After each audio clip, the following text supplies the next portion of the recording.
Okay, I'm making a quick video. This is my MEP-531 alpha. It's still unwrapped. I got it about 3 months ago. I got it for a discount because there's something not right about this. So they sold it at a discount. But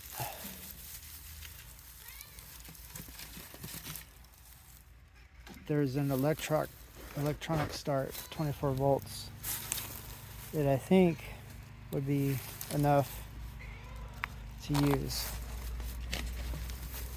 as a workaround. So my appointment's really taken over my life, so I haven't had a lot of time to get this going, but it is here. It's waiting for me to unwrap it. It's been outdoors for a while, obviously, but it's ready to be worked on. I just have to get to working on it.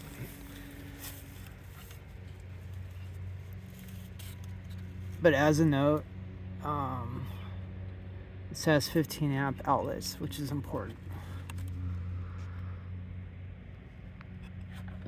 It's important. There's other military generators out there that only have 10 amp outlets. And I'll tell you a quick story. I was in the Army National Guard, and my mess sergeant, he said, oh, look guys, I got this generator to run our heater, because we were in some tents.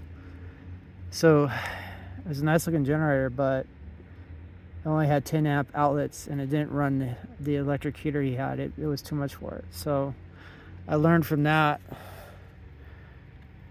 get a generator with at least 15 to 20 amps, 15 to 20 amps, or 15 or 20 amps outlet.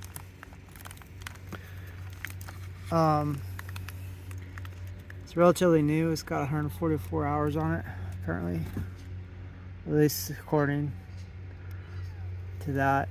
Sometimes you can't trust those because they get replaced. But I think I got a good unit. I just have to obviously unpack it, and what I need to do is put two batteries in series, two 12-volt batteries, and